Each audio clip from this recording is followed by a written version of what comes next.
Baseball University, Let's Talk Baseball Podcast Network is proud to bring you our newest creation, Backwards K, Caught Looking. I'm Jake Robinson. I'm coming from high atop the Robinson Gearing Studio Complex down here in Pawleys Island, South Carolina. And I want to thank you all for being here. The concept for Backwards K is very simple. These are sit-down interviews with personalities, players, people who carved out their niche to the greatest sport ever invented, the king of sports, baseball. So now that you have the concept down, it is with a great honor that I introduce to you the true creature out of Woodlake, California, former Reds and Brewers pitcher, Mr. Ron Robinson. Ron, how are you today? I'm good. I'm out here in good old California. Lucky you, lucky you. And I want to thank you for taking your time from your busy schedule. We've had a little vaccine issue, but I don't care. The show must go on. I'm so glad that you took time from your busy schedule to sit down with a schlub like me. I really, really appreciate it. Thank you so much. No, anytime. Anytime I can promote baseball, I'm more willing to do it. That's awesome. And I was looking here, sitting, watching the 2020 MLB Amateur Draft. My eyes kept looking at that pick. I have you and your little sister, Debbie. And this was basically on the night you were drafted back in 1980, number 19 overall by the Cincinnati Reds. And I can't help but wonder, as I watch these kids essentially hit the lottery tonight. I mean, they're doing what 98% of us have always wanted to do. When you hear the Reds have called your name at number 19, do you remember what you're feeling or what you're thinking at that moment? Yeah, because it was 40 years ago, and it was 40 years ago the draft for me, 1980. But, right. It was just a good day because the day before I got to, I knew the draft was going to happen, and I went and told the principal I was going to miss a day of school, and I'd already finished my classes to graduate. Right. He said, okay, stay home. My dad took a day off of work, and he's a teacher too, and so it ended up we just sit there and we waited and waited, and people were calling and to get drafted and all that. And my mom answered the phone and said Grand Central Station, and they said, "Can we talk to Ron Robinson?" And it was kind of funny because my mom handed me the phone, and it was really serious. The guy told me I had been drafted in the first round by the 19th pick by Cincinnati Reds, and it kind of shocked me. Right. I thought the Philadelphia Phillies were hot on me, and I thought they were the 13th pick. Yeah, and I'd heard that the Phillies were also hot on you as well, yeah. Yeah, and I thought they were going to take me, and it ended up they taking a catcher, but he never got out of A-ball, which was all right by me, but I was glad I got drafted by the Reds. It was a good organization, but it was a great day because I just... got drafted. I told my parents I'd see them later, went down to school and talked to everybody and had a good time, and it was just amazing. That's awesome. That's awesome. And could you ever believe how big, the draft is now? I mean, I got to think, just in the span of 40 years when you were drafted, number 19 overall, again, this is Ron Robinson on Backwards K, live on the Let's Talk Baseball Podcast Network. I got to think, it must astound you how much everything has changed, how much everything is real time. And I got to also think that you were number 19. If you had the kind of, technology and real time following that you have now, man, you might have moved up to a 12 or even a top 10 pick. Well, it's kind of funny because people didn't know where Woodlake, California was. Right. I mean, I had to call my father to get directions, and then because he didn't have any kind of way to get to Woodlake. Really, he had a couple back roads, and they saw me at tournaments, and they saw me at games, but it had to be close to a bigger city. And I live in Visalia, California now, which is the big city compared to Woodlake. Mm-hmm. But it's amazing what technology's done for the game. It's kind of helped it, but it's also kind of hurt it. I think we overanalyze everything. You have to realize everybody's human. They make errors, and we can play our hunches, but nobody knows what the heart is. So that's a good point. That's a good point. And it's good that you talk about Woodlake, because I'd like to go forward. I'd like to go back to go forward. And I just want to start there because the draft was on, and I know you were probably keeping an eye out, and you probably have a little vested interest because of all the work that you do with kids nowadays in baseball. By the way, before we start, I did my homework here, plenty of research, and I did get some help from your little sister, Debbie. She's an amazing person. She is by far your most loyal advocate and fan you could ever ask for in life. And let me ask you, you pay her good money to be your PR spokesman? I mean, hey, you know what? She used to do my fan mail. You get fan mail, and I used to sign a whole bunch of cards, and she would pick the card that they wanted signed and trade it out, and make sure there was a good card. Well, I'm going to tell you something about what you just told me. That is so true. In fact, there is a woman in our baseball room, the Let's Talk Baseball Podcast Network. There's a woman in there that actually still has the letter that Debbie wrote 40 years ago. Wow. Yeah. So yeah, believe me, you are. She used to write all my fans. Yeah, it's funny with your little sister, because I'm older than her, of course. Right. So it's just like, she'd come to the games and see me, and I got an older sister too. Right. And it's kind of funny as they come to the games, and they were just my sisters, so it's no big deal. Right. And I'm sure you took your liberties with them, as a big brother should. Yeah, but right. it's kind of funny, She does a good job for me. Oh, she adores you, man. She promotes me better than I promote myself. She is on it. You should probably think about some 401k, maybe some dental, because she is all over that, brother. And look, by all accounts, you were always this kid that was carrying around a baseball glove and a ball. You were playing catch with your father in parking lot somewhere. Yes. Did you ever want to be anything besides being a major league pitcher? Well, I wanted to play every sport. I played basketball, baseball, football in high school, and growing up in elementary and then junior high and all that. But the thing about it is my dad was a PE teacher, so I was always around sports. Right. And my dad was a baseball coach first, and he got hired as a baseball coach, and then he became a football coach too. And so it was like, okay, I'm gonna dominate these two sports, and I dominated three sports. But it was funny that the two sports came down to football and baseball. Right. Because I used to play quarterback in high school, and I led the state of California in passing my senior year. I got scholarships to play football and scholarships to play baseball, but I took a dual scholarship to go to Fresno State to play both sports. But my dad come home from work, and my dad was a trooper because we used to play catch in the street out in front. Right. And I became a good control thrower because if I missed him, I had to go chase the ball down. So I didn't miss him too much. And, exactly. I always brought home the old wooden bats from his team because they used wooden bats back then. Right. And so I'd bring them home and tape them up and use them. And, I'd get the leftover balls and, just like, anything else. I was the water boy. I was the bat boy. Gotcha. I was always around. We didn't have, any video games to play. My games were being with my father and going to the baseball games or football games, and we did it as a family though too. So, I mean, my sisters kept score. I was a player, so we did it as a family.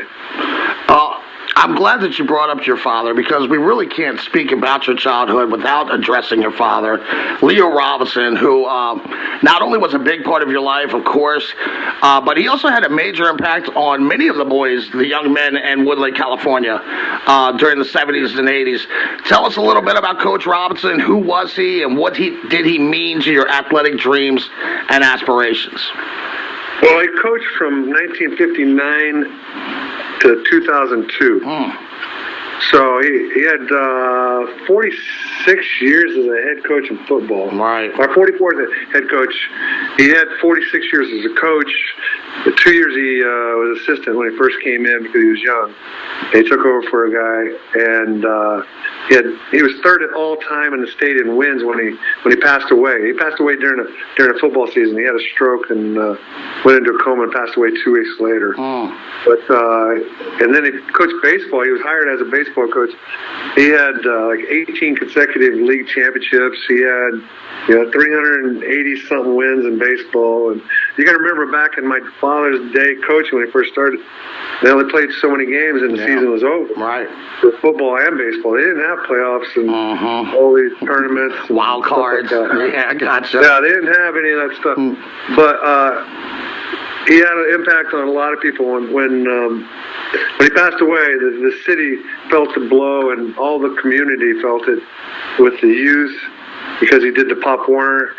He was athletic director. I mean, he was the key teacher. He had the keys to everything. Yeah. He showed up at every sporting event. It was amazing what he did while he was on the earth here. Keys to the kingdom. Oh, he did. He had keys. People would call him. Hey, can you show? Yeah, he would do it. He would be there. Right. That's awesome, man. And while I sit here and I listen to you speak about your father, I can't help but think about one of your former teammates, Pete Rose, who. He also had a father who had a big influence on his athletic and sporting career.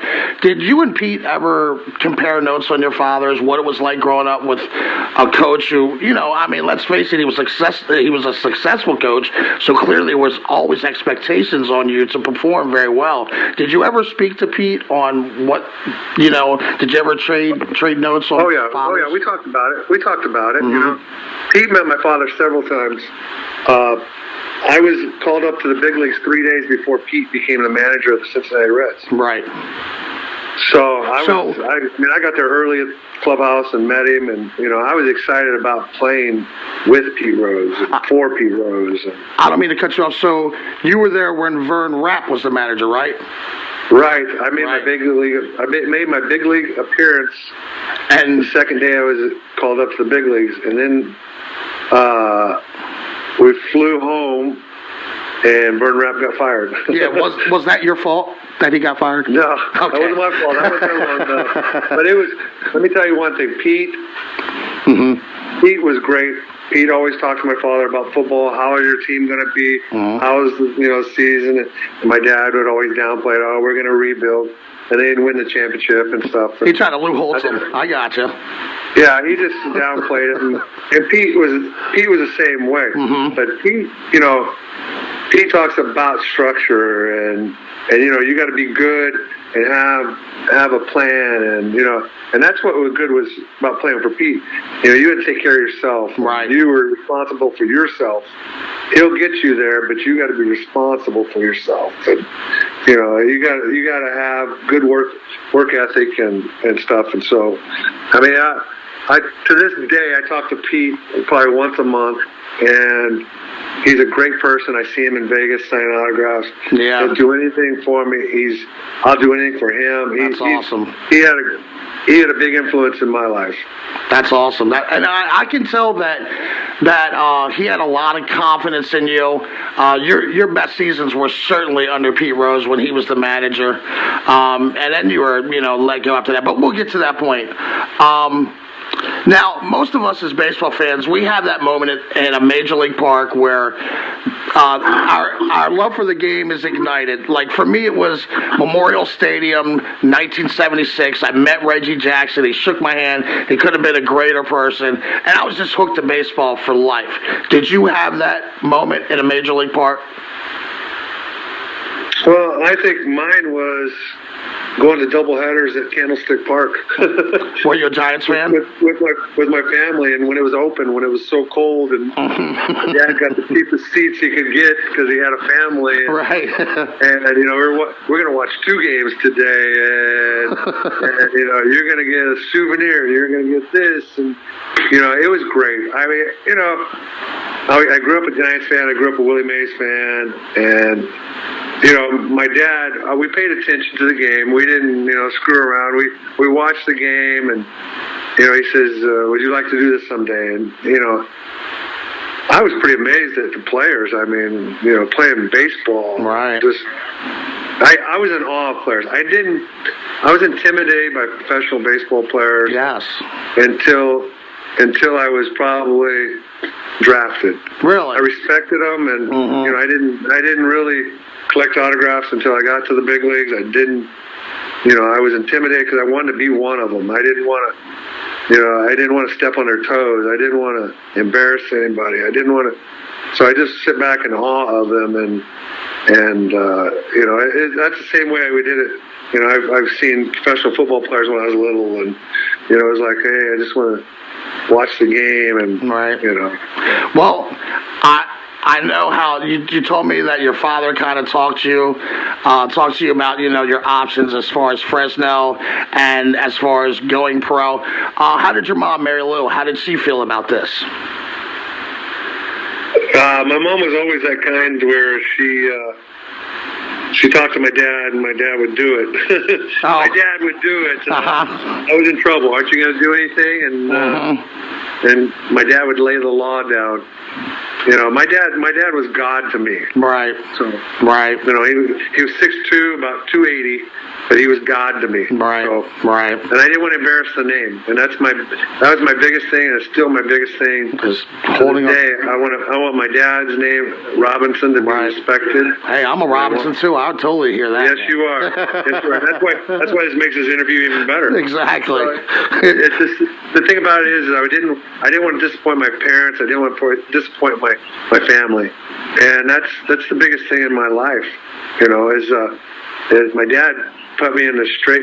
I didn't party. I didn't do any of that stuff in high school. I didn't want to disappoint my father. I want to play sports, right? But more than I want to screw around. I hear, and that's like the thing that I think a lot of people don't understand that. They see these kids and they see them hit the lottery tonight and make all this money and guaranteed bonuses, whatever, yada yada. But I don't think they truly understand what it's like not to go out and party when you're a 16-year-old kid, to instead be pitching off of a mound somewhere or throwing a baseball or hitting a baseball. There's something to be said for a person who is that committed.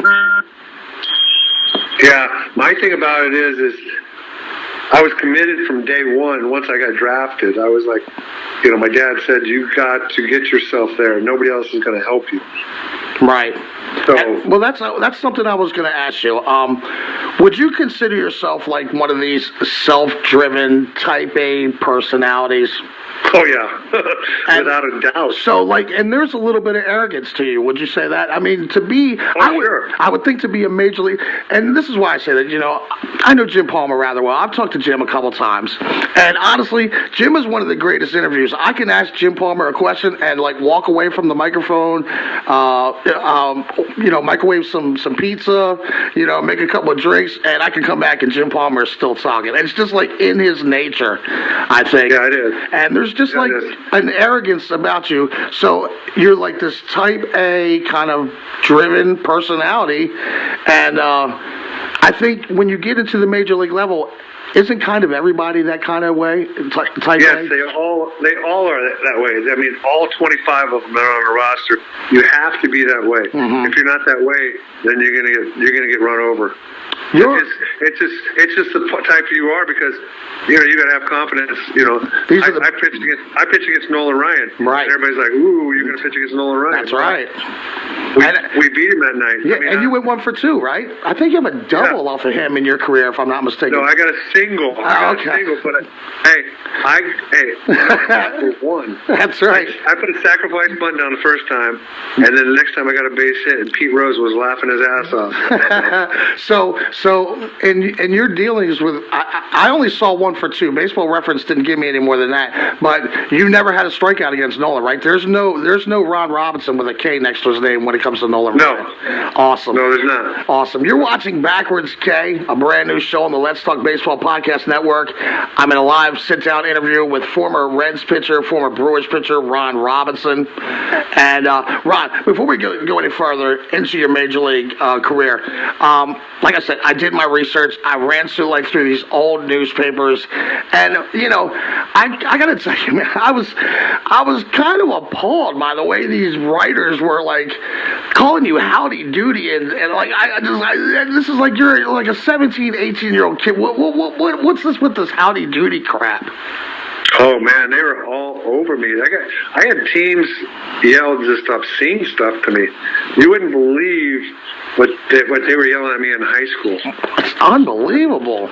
You wouldn't believe that. You wouldn't believe the stuff they would say, and you know, it was good because I had my whole town on my side. Right, but right. It kind of stirred me up. Where okay, you want to make fun of me? Okay, I'm going to dominate you guys. I wondered if it did that. And like, it's one thing when kids and parents from the rival teams are being that way, but when writers, like local newspaper writers are calling this kid Howdy Doody, I'm like, what the hell is this? Like, I would never have tolerated that. I would have, I don't know. I don't think I would like that. I've been called worse than that. So there's a lot of things.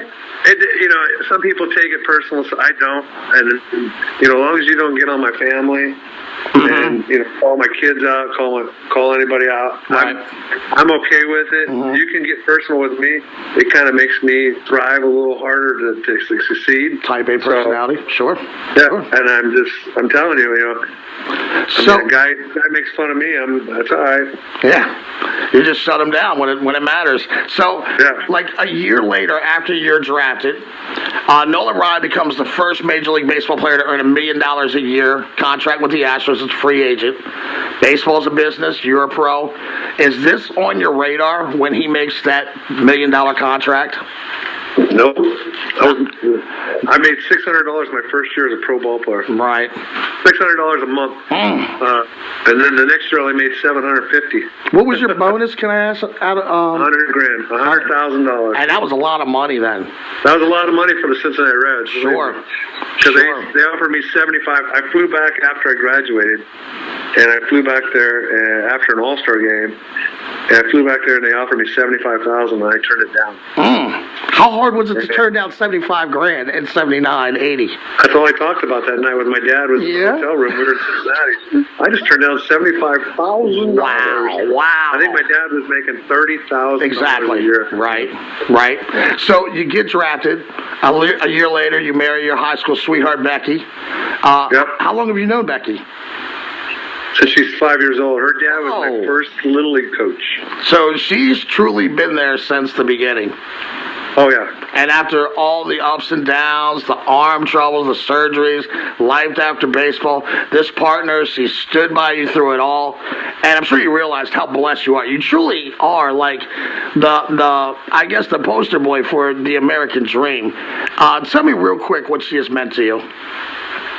Well, I used to make fun of her in high school, or in elementary school, and I got to date her in high school.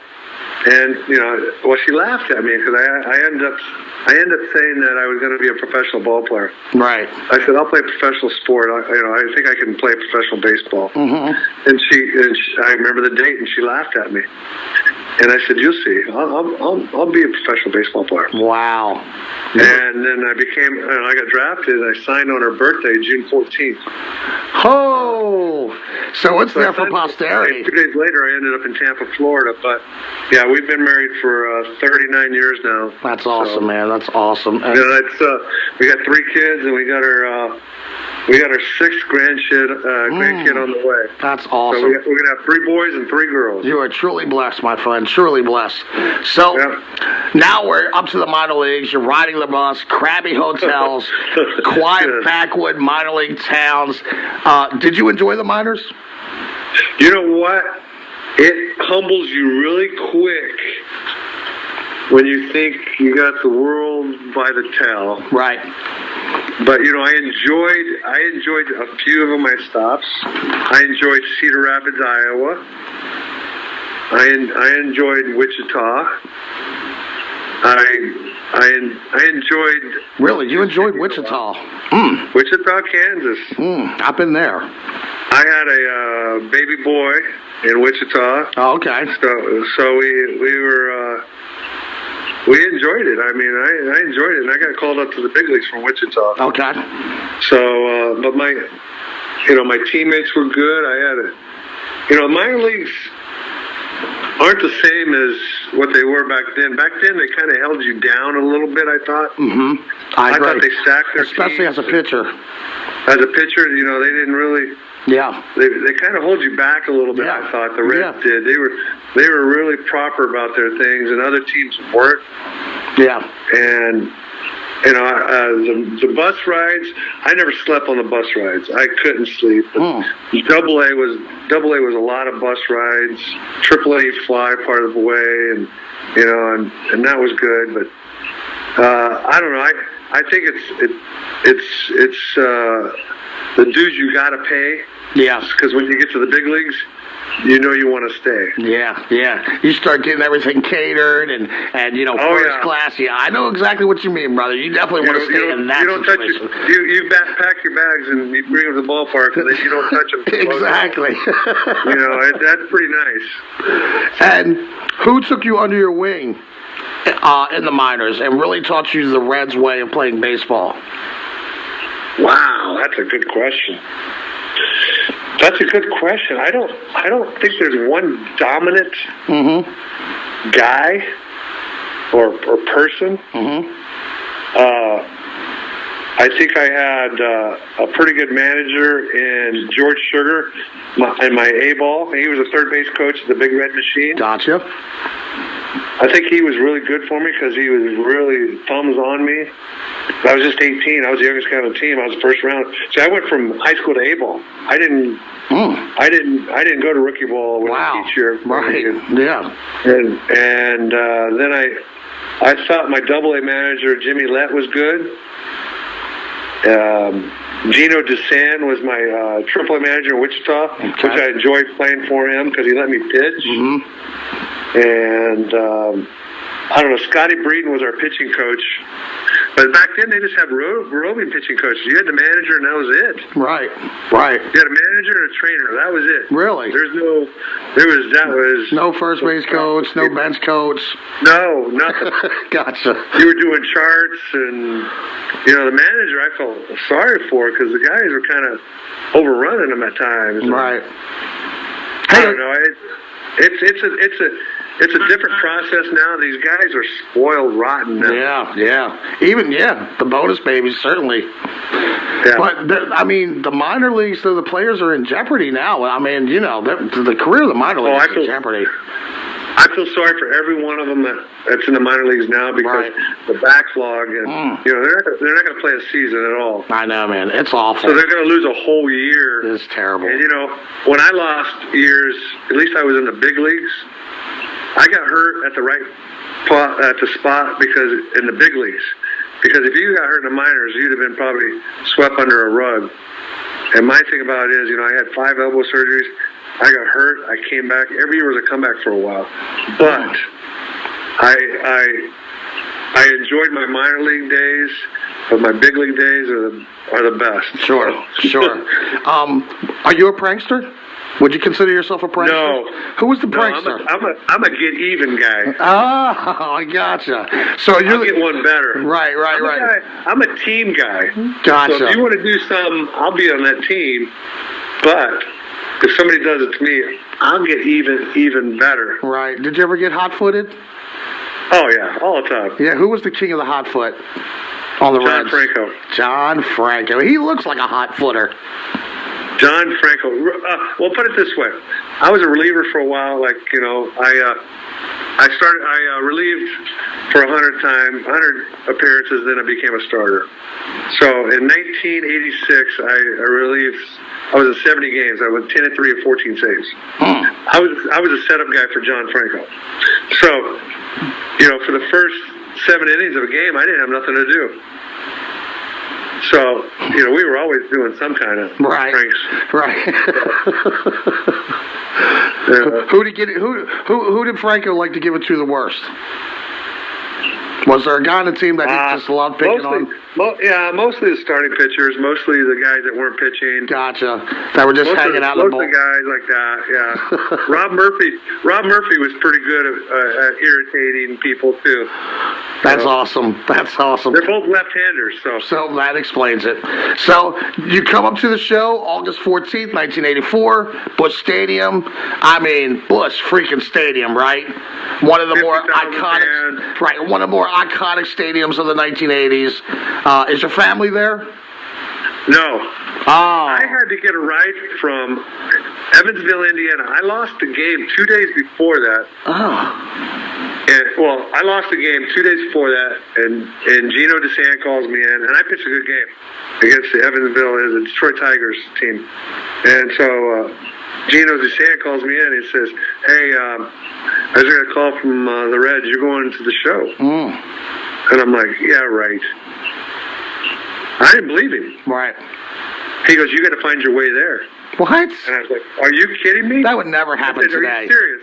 He goes, "I don't know how you're going to get there, but you got to find a way." Are to you serious? St. Louis. Yes. The Reds didn't have anyone. No. Get, So oh my there God. was a guy in the stands that liked the minor league to watch the AAA guys coming up, and he worked at Cook's Sporting Goods downtown Cincinnati, who did the uniforms. Mm-hmm. And he said, he talked to me the day before I pitched and all that.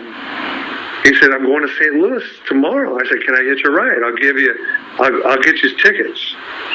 If you can give me a ride, I'll get your money for the gas." And he drove me to St. Louis.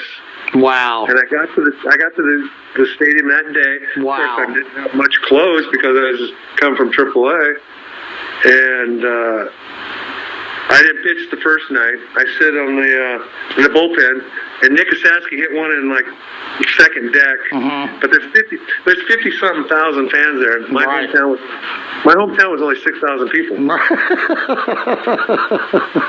And So you think about that. Yeah, it's think about.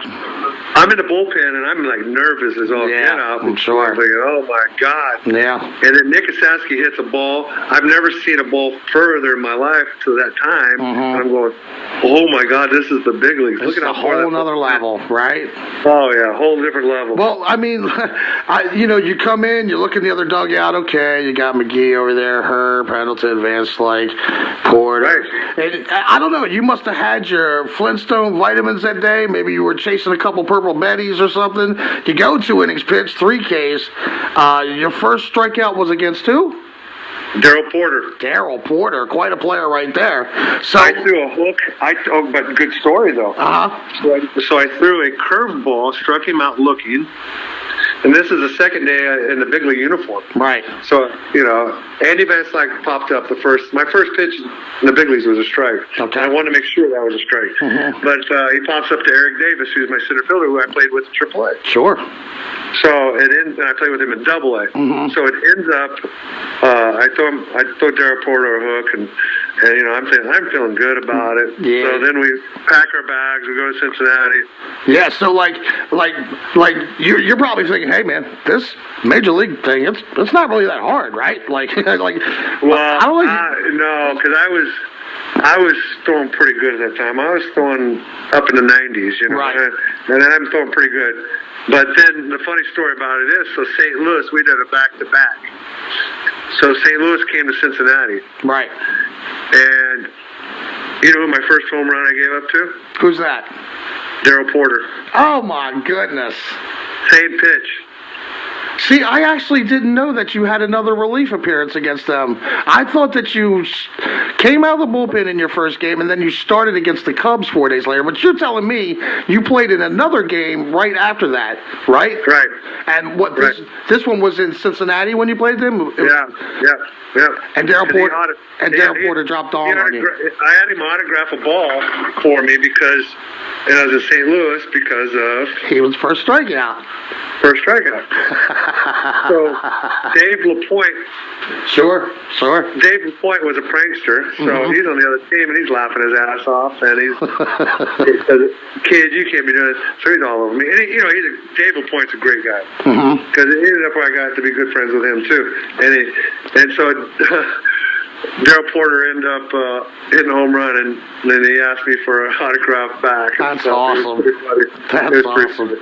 Well, your first start against the Cubs, Oh my God, disaster! right? Third inning pitch, 7 runs, but only 1 was earned. I believe Foley had a couple errors over there short, maybe. And Yep. you committed a balk. Let me ask you a quick question. Do you know how many balks you committed in your career? 1, The Baseball Reference has you at 2, but you're saying 1? Was that the only just one? 1. Wow. Well, it might be 2. It said Only 2, one that I both in your remember, rookie 'cause year. It was out that year because Yeah. you know what? Okay, so Pete's playing first. Right. Pete's playing first, Uh-huh. and he, they're not hitting the ball hard at all. Mm-hmm. They're just hitting the ball, and we're just not catching it.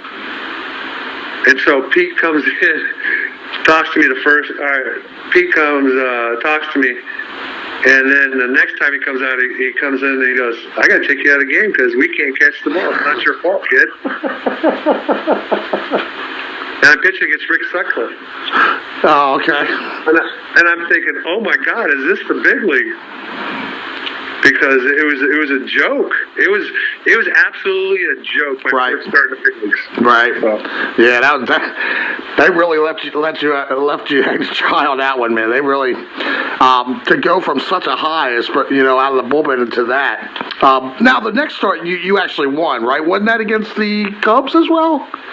yeah. Yes. And you ended up getting your win in that one. No, it was against the Pirates. Oh, was it? Okay. Pirates. I pitched a complete game. That's right. You did pitch that's right. Okay. It was on my parents' anniversary, September 2nd, 1984. So, Pete Rose is there. He's taking over for Vern Rapp. Now, that season was kind of a bag. But, consistently, Pete Rose is getting better. The team is getting better. You guys have some second-place finishes. Surely, if you had expanded playoffs that we have today, you would have probably made the playoffs. Oh, we'd have been the wild card every year. I mean, how does that make you feel? That's got to drive you crazy. I remember the Orioles, my Orioles, won 104 games in 1980 and didn't make the playoffs. I mean, it was unbelievable. Well, my thing about it is baseball. I'm a traditionalist. Mm-hmm. I believe in if you win it, you win it. You don't have a wild card. I know it helps the interest of the game a little bit. Yes. But it's kind of hurt the game too. So you're a lot like me, actually. I'm sure you detest the designated hitter. Oh yeah. Yeah, it's ridiculous. I agree. So, 86, 87, big years for you. 87, you're like this Swiss Army knife kind of deal. 48 games, 18 starts. Your third season in the league, you got 70 games, 10-3, 14 saves, 117 strikeouts, and 116 innings pitched, 120 ERA plus. You were never really a big strikeout guy. By the numbers, it looks to me like you were more of a pitch-to-contact guy. You had the Concepciones and those guys behind you, so it looks to me like you were a pitch-to-contact guy. Would I be right in saying that? Yes, especially after 87, because I hurt my elbow in 87. I pitched the whole season with a bad elbow in 87. Yeah, from early May till the end, because they went to operate in May, and I was pitching against the Dodgers. I saw Dr. Joe, who was the inventor of Tommy John. Sure. And he said, "You got bone chips, and you got all things lodged, and you got some problems in your structure of your elbow." He said, "We need to operate tomorrow morning." Wow. And I said, "I'm pitching tonight against you guys. I can't." And so I pitched because we were in second place for a long, and then we needed pitching, and I sacrificed myself. I was stupid. Right. If I was a young kid, I was an older guy now talking to a young kid, get it taken care of. Because my longevity got hurt. I didn't get quite 10 years in the big leagues. I'm short. Did you have a close relationship with your agent? You think an agent nowadays would advise against something like that? Yeah, I had Steve Greenberg, Hank Greenberg's really? Okay, interesting. And then I had Arn Tillman, who was I know his lawyer. He was Mike Messina's agent, sure. Yeah. Mm-hmm. Right, Arn Tillman, and then he was Kobe Bryant's first agent too. Wow. Okay. So, but the thing about it is they give you.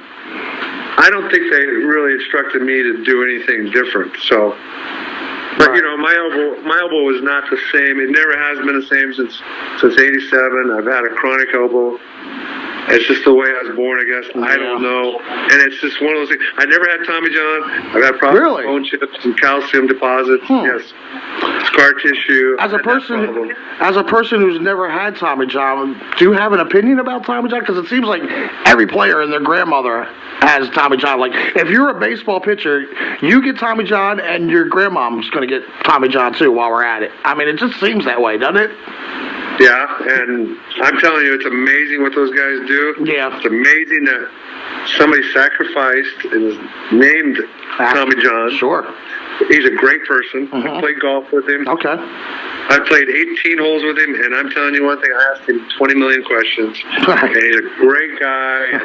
I'm telling you, the story about that is so amazing. I bet you. I mean, it was such And the guy should be in the Hall of Fame. I mean, that's just...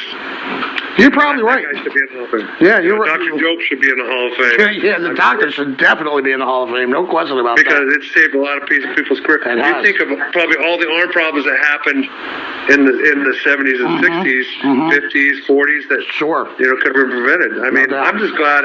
Hey, I'm glad I got the time I got in the big leagues.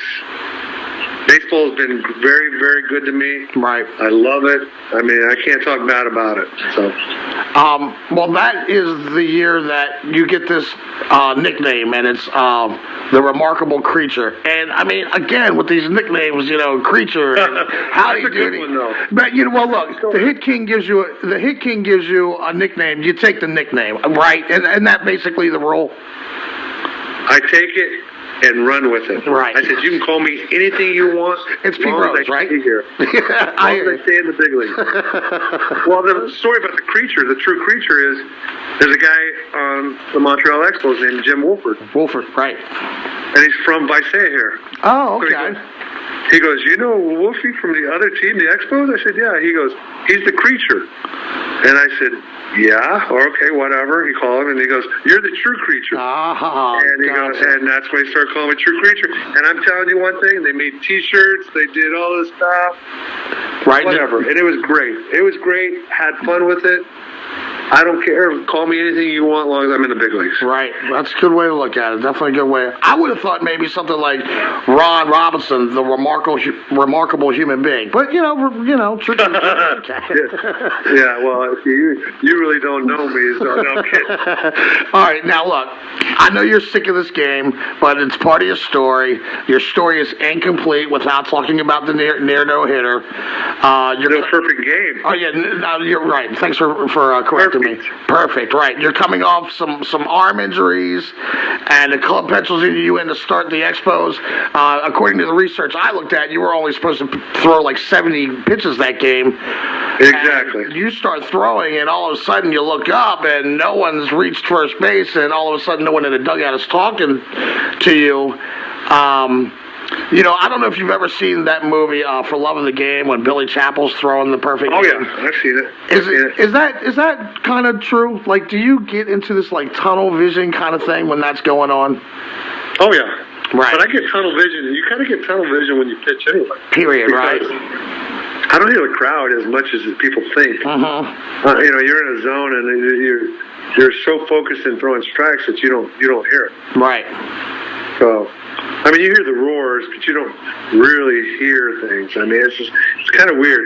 But the perfect game, I got penciled in to start, went down, warmed up, and I'm telling you, I didn't pitch very good. I told one of the DJs in town, his name is a Squirrel. He worked for Q102, and I said, Squirrel, stick around. I won't be in this game too. He goes, how you feeling? And he had that voice, and he kind of has your voice. And I said, Okay. I'm not. I said, I didn't pitch. I don't know. Stick around. I'm probably not going to be in this game long. Right. It's going to be a short outing because I didn't throw very good in the bullpen. Really? And then I go out and things happen. And, Right. And of course, the day that Pete Rose is not the manager. Right. Tommy Helms is the manager because Pete has knee surgery that morning. And my left fielder would have been Dave Collins at the end of the game for defensive purposes. it was Cal Daniels and the ball bounces in front of him. Yeah. Even though that's a legit hit, Right. a legit hit. I'm not gonna. Right. I think it's a legit hit, too. I really do. I I'm mean, not here to slam anybody. I'm not here to. Right. It's a legit hit. It is a legit hit. Would have been playing shallow. I threw a good pitch. Pitch before with the changeup, but so I go out there and I pitch and everything's happening. Nobody's talking to me. Right. I must have had leprosy. Nobody wanted to be sitting by me. Exactly. Well, and it just went good and it ended up good. I mean, come on, I'm glad I was there. I shouldn't have been there. Right. I'm glad to be there. I love your outlook on things like you're just like, yeah, you know, it's baseball. I'm just glad that I got an opportunity. It's such a you know, you don't hear many players have that kind of, you know, goodwill about, you know, a lot of players, you know, especially older players. I've talked to a few of them. You know, there's a lot of bitterness. You know, they've lost their money through the years, and it's good to hear that you're so positive about, you know, even a no hitter that came down to 8 2/3 and 1 strike away. Now, I got to tell you, your sister again, Debbie, she doesn't wish ill will on anyone. She's an angel, but she's not a big Cal Daniels fan. She would Cal's a good guy. She would like to see a little more effort there, but that's, you know, I understand. That's just a little sister looking out for you. Have you ever spoken to Wallace Johnson since you left baseball? Never seen him. That's the only hit I think he's ever got against me. That is amazing. I was wondering that, like you guys should do a podcast show together or something, maybe. Like, well, it probably made his career. Yeah, you're probably right. It probably gave him that moment. But you know that game made my career. So I mean, it made me, you know, still. People recognize me in Cincinnati, and still people talk about it. Hey, I was there. Right. Hey, I saw that game. I remember where I was. You know, and everybody goes, "Well, I walked away," or I said, "Well, you caused the problem. You know, if you'd have stayed watching the game, you wouldn't have jinxed me." And, you know, you just play off of it. Sure. You know, it is what it is. It probably cost me money for autographs. I understand that part. Right. But let me tell you one thing. When you're in the big leagues, you should be thankful that you're lucky you got there. Man, that's so awesome to hear you say and that. my thing about it is every kid should chase the dream I chase. I'm grateful for, you know, everything that baseball's given me. I'm still working to do lessons every day for kids and help kids and have them chase their dreams. And nobody should tell people they can't do it. That's right. You know. And if somebody tells you can't do it, don't listen to them. It's the same thing with what I'm trying to do, man. I'm trying to reach up, trying to keep go for it, you know. And people are gonna, you know, always slam you, hey man, you suck or whatever. But you just got to keep going, man. You just got to keep pushing it, especially if it's something that you love to do. I think that's such a beautiful message that you're sending there. I do find it ironic that your former teammate Tom Browning, he does seal the deal 2 years later, cementing himself. He didn't seal. He sealed it later on August. Oh, the same year? Same year. Oh, so I did not realize. I thought his was a 90. So let me ask you, is there ribbing about that? Do you guys still talk about that to this day? Were you good friends with Tom Browning? Yeah, he calls me almost perfect. And I said, Tom, you're perfect. I gotcha. You know what? Tom Browning's a great teammate, great guy. He wore number 32. I wore number 33. So we were close in lockers, you know, and away games and stuff. And I'm telling you, you get to know guys, and you know, I see them at fantasy camp, and you know, you get to see these guys, and you know, you get ribbed about it. I mean, hey, what if the guy would have caught it? Would my life change? I doubt it. Sure. Well, and you know, I know you moved on to Milwaukee. Which was good. Yeah, it was good. I mean, is the writing on the wall? You're kind of seeing your use differently. You went to Milwaukee and you tore it up, man. I mean, you did not fool around when you got to Milwaukee. You actually, I think you might have thrown a couple shutouts or complete games that year. I mean, I threw 7 complete games and 2 shutouts. My thing about it is I got traded. Well, we got locked out that year in 1990. We didn't have a spring training. We had a 27-man roster. They tried to trade Rick Naylor, and they couldn't trade him, and they traded me instead. Gotcha. But I didn't pitch for the first 30 days of the season. So how about that? Right. I didn't pitch for the first 30 days. I went 2-2 with the Reds. I went 12-5 with the Brewers. So I won 14 games, and I really didn't get to pitch that much. They skipped my starts every once in a while. Right. Danny Jackson got hit with a line drive, and that's the only reason I got to pitch. Interesting. And so Lou Piniella said, I asked Lou, when am I going to pitch? He said, you'll never pitch. Me and Lou did not get along at all. Right. And did you get along? I got traded on June 10th. Right. Which is today. Yeah. Oh, look at that. It is today. Today, right. 1990. Wow. So it ends up I get traded, and then I take off. I got a no decision on my first start against the Baltimore Orioles. I was winning the game, and Bob Sebra gave it up. Were you excited going to the American League? Because I was excited just to play for another team. Right. When I was supposed to start tonight against Houston Astros, and the bat boy came out and got me, and Lou wants to talk to you, so I went to his office and said, hey, they just traded you to the Milwaukee Brewers. I got up so quick. Right. I reached across. I think he thought I was going to hit him. And I shook his hand and said, thank you for the opportunity here. Like a pro. And packed my bags, and I flew directly to Milwaukee. There's got to be a little bit of bittersweet feeling, though, when they do win that World Series at the end of the year. Yes, you get a ring, but there's got to be a little piece of you, right? Oh, I'd have loved to have been with them.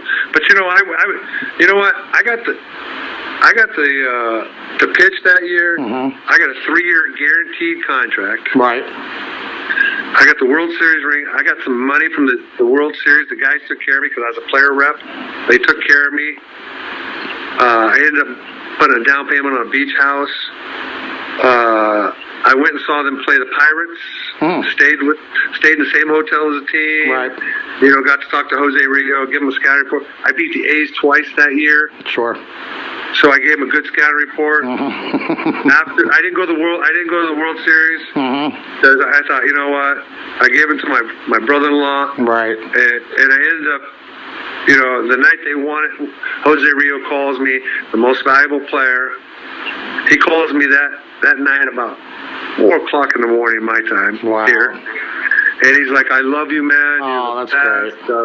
That's great. You deserve to be here. That's great. Hey, I still rooted for those guys. Right. Believe me. Sure, yeah. I mean, they're your brothers in arms. Did you get along with Marge Schott? Marge didn't even know who I was. I'd be in a grocery store. We lived in the same area. I rented a place, Harper's Point. I was in the same grocery store in the same line, and she's in front of me. I said, "How you doing today?" She goes, "It's really warm outside." I said, "Yeah." She goes, We got a game tonight. I said, yeah, we do. And I'm talking to her, and I'm thinking, you're paying me $500,000. You have no idea. That's crazy. That's crazy. So one of my favorite baseball movies lines is when the Met scouts are sitting at Billy Bean's table, and the scout says to Billy, baseball tells every player when they're done. It could be 2 months from now, it could be 2 years from now, it could be 20 years from now, but the game will always tell you when it's over. When did baseball tell you it was over on the major league level for you? When the Brewers really didn't want me, they kind of like, well, we're going to go youth, and we're going to put you on a disabled list, and I'm like, I'm not hurt. Right. And they tried to trade me to the Boston Red Sox, and Jack Clark nixed the deal, said he didn't want to be traded to the Brewers. Really? And I knew it was over. I went to my apartment that night. I called my agent. I said, I'm not hurt. I'm not going on the disabled list. And he says, there's nothing you can do. They're not going to play you. They're not going to. I said, you know what? I'm done with the Brewers. Right. And this is 92. Right. And I'm not pitching that well, but I really didn't get an opportunity. I didn't believe. Right. And we didn't have a good team at all. Right, yeah. So I went home that night, and I called a travel agent. I said, come to my house. I'm going to take my family to Disney World. Awesome. And it was way too much. The next day, I packed all my stuff, and I took it down to the equipment man. I said, here, give it to somebody. He goes, you'll be back next year. I said, no, I won't. And so we flew home, and I was home at the end of July. And I spent from July on at home here. And then the off season, I was working out hard because I still had a contract. And Sal Bando called me and told me, would you take $500,000 and walk away from your contract? And I said, you owe me a $1.3 million. I won't walk away until you pay me $1.3 million. Yeah. And I told him never to call my house again. And so I went to spring training. I knew I was going to get released, Right. traded, and I got to pitch one game. And after that game, I think it was March 11th. I was out the next day. I was out shagging balls, and the equipment man said, "Hey, they want to talk to you." I said, "Oh, there it is. You guys, yeah, been nice here. Yeah. I mean, it hurts, but and that's another thing. I'm like, okay, right. And I had to try out with the Cleveland Indians, and they just lost all their pitchers in that boating accident. Oh yeah, Tim Cruz and those guys, sure. Yeah. I had a tryout right before that. Really? Wow. They ended up having a bad accident. Wow, and that's amazing. Bob Ojeda, the one that got scalped and survived it, the other guy survived it. Yeah. He lives here in Visalia. Oh, okay. He lived here, but now he's back on the East Coast with the Mets doing broadcasting. Sure. Yeah. So you leave the game. You've invested well. You now have a Major League Baseball pension. When do you decide to open the dugout? What you do now for kids? Well, I worked for a guy for 10 years. I decided to just not do anything for a few years. So I came home and I bought an RV and we just traveled. We just traveled all over the country, and then I watched my kids play Little League and all that. And then I got started in the restaurant business at age 35, and it lasted till my dad was sick, and I sold out my partnership because I was the money guy and I ran the restaurant. Right. And I just wanted my money back, and I wanted to spend my time. I spent 8 months with my father. He passes away.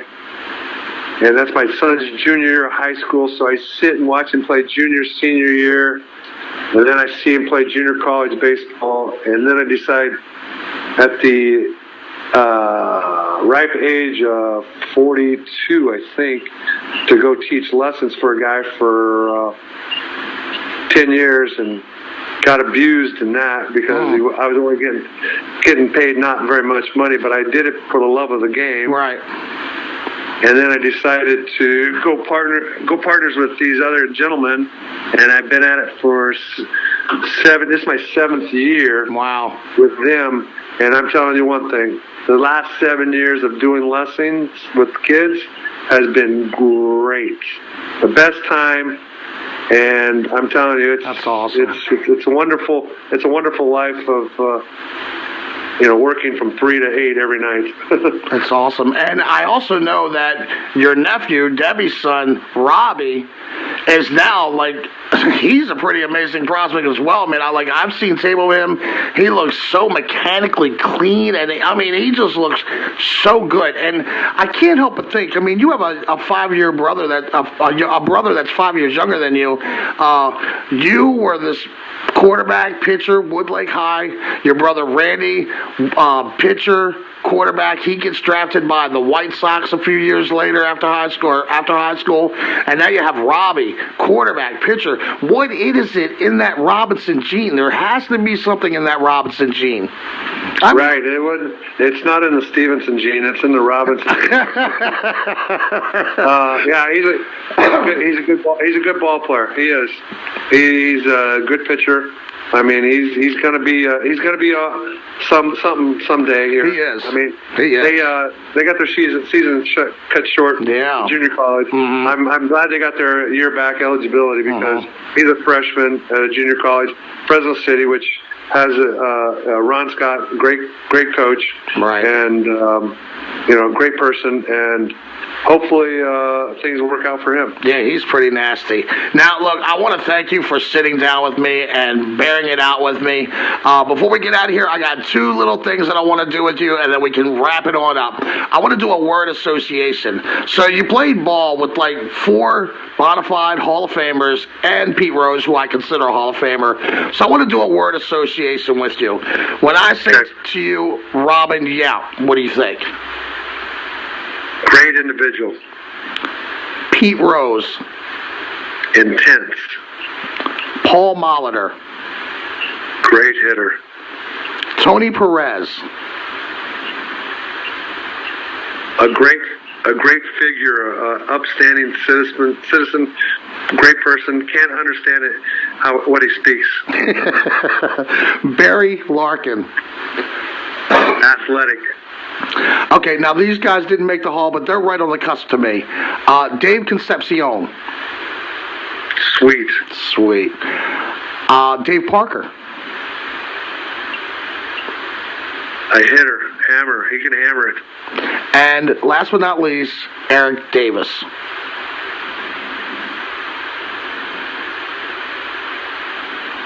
Five-star tool player. I mean, he had everything. He did. He was on the Orioles in '97, and this was well after those tools started showing a little rust, and he got the cancer. But I got to tell you, Eric Davis in '97 was a beast. I mean, he was amazing. All right, and then the last thing I want to do is who owned who? Did you own the hitter, or did the hitter own you? Okay, let's see how your Rolodex is.